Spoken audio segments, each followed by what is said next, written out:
Office of Nunatsiaq News burns to the ground in Iqaluit. School board trustee in Hamilton faces censure unless she deletes a tweet. The federal government unveils new protections to help and also do absolutely nothing for renters. Forest fires in Mexico have killed 4 people, and red yeast rice is causing kidney damage and death amid Japan's first domestic-made supplement product recall. Good morning. It's Thursday, March 28th. I'm Nora. Here are your headlines.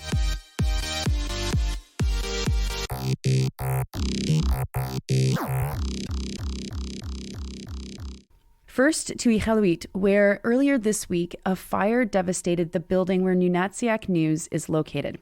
It was a 2-story office building located at 157 Nipisa Street. Nunatsiaq News reported that the fire started in the morning and had destroyed most of the building by the afternoon. As a result, it will have to be leveled. The good news is that no one was injured or died in the fire, a fact highlighted by the assistant publisher Julia Roberts, but that it's still a devastating event, she said. Nunatsiaq wasn't the only organization in the building. Everyone they talked to said that they'll be shifting their operations to be working from home. While there's not information on what caused the fire, officials have zeroed in on the mechanical room. Next, Sabrina Dahab, a school board trustee in Hamilton, is being forced to remove a social media post from November or face sanctions. Bobby Hristova from CBC News is reporting that the post in question was about how Dahab was under investigation for other social media posts that had expressed solidarity with Palestine. She wrote this, quote, "I am concerned that this investigation is an attempt to silence me for my vocal condemnation of Israeli apartheid and reprimand me for my posts about protests that were calling for the end to the siege of Gaza," unquote. So that text was enough, this is wild, for the school board to launch another investigation into Dahab. So she's already being investigated for condemning Israeli apartheid. And now, because of this tweet, the school board decided to do a second investigation, this time for violating so-called confidentiality of a process that she was facing. Her fellow trustees voted in favor of giving her this ultimatum for violating the code of conduct, except for one other colleague.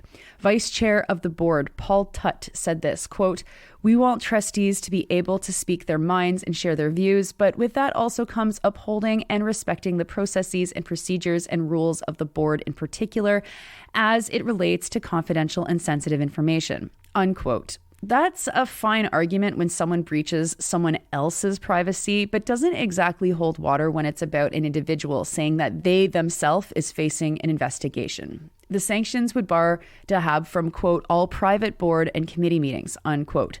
Hristova doesn't explain if that means all meetings or if all meetings are generally public, but then Dahab would be barred only from special private meetings. Anyway, it's a naked attempt to harass her into silence. Really, really, really obviously.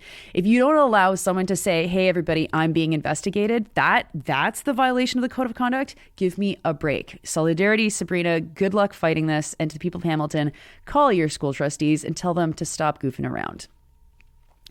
Next, the federal Liberals announced a suite of new measures that they say are going to, quote, "help protect Canadian renters," unquote.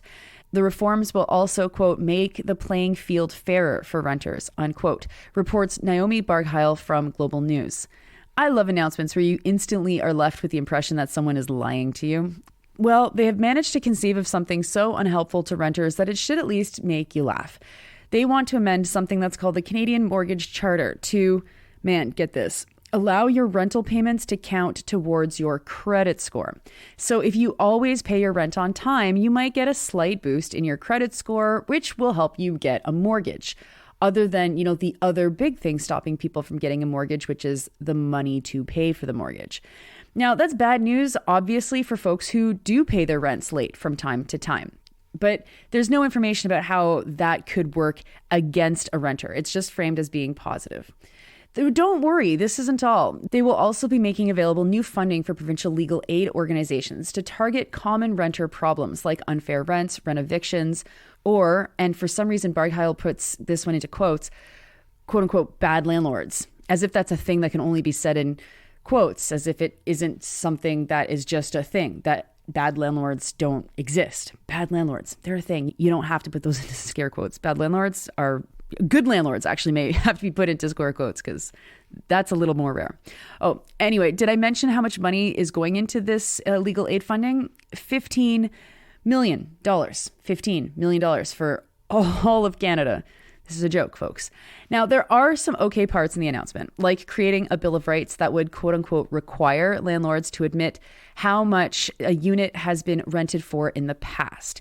That will go a long way to show how greedy a particular landlord is and will help professors and other academics study how fast and what the patterns are in rental increases. They also will create a standard lease agreement, which is also useful. The province of Quebec has had standard lease agreements for a long, long time, and that allows people to avoid getting screwed because it makes sure that certain things are in the lease. Who knows if it's going to be mandatory? I suspect it will not be mandatory, but anyway, okay, that's fine. Now, there are other things here too that have far less clarity, like, quote, crack down on rent evictions, unquote, and, quote, give renters more agency, unquote. No real details on how or what that means or what kind of tools people will be given other than this $15 million fund that will be shared for everyone in Canada. These are all sneak previews for what will be in the federal budget, which drops on April 16th. For its part, the NDP wants something called a Protecting Renters Fund, which will give money to not-for-profit organizations to buy affordable housing, which is a weird thing for a fund called the Protecting Renters Fund to do, rather than calling it the Helping Nonprofits Own Property Fund. The NDP, though, also wants to see something more concrete, which would put a moratorium on REITs buying affordable housing. REITs are real estate income trusts, and they have been buying affordable housing or lower rental housing or rental geared to income housing. The problem, of course, with REITs is that Canadians invest in them to get money, sometimes on savings or pensions, and they expect returns on that investment.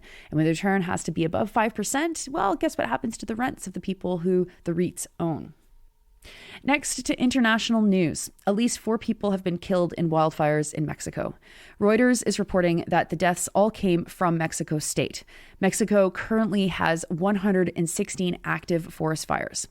Since the start of the year, some 400 forest fires have burned in more than 13,000 hectares in that country. Reuters notes that the fires are being caused both deliberately and also being linked to agricultural activities. They don't say what the activities are, so I guess we're left to imagine either controlled burns or, I don't know, exploding bugs or something.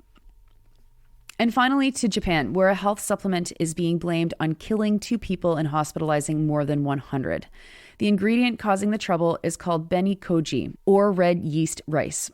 Kobayashi Pharmaceutical recalled 3 brands over the illnesses and said they're investigating a link between benikoji and kidney damage. In benikoji is Monascus purpureus, which can be used as a red food coloring. The products containing benikoji are advertised as being able to reduce cholesterol, reports Al Jazeera.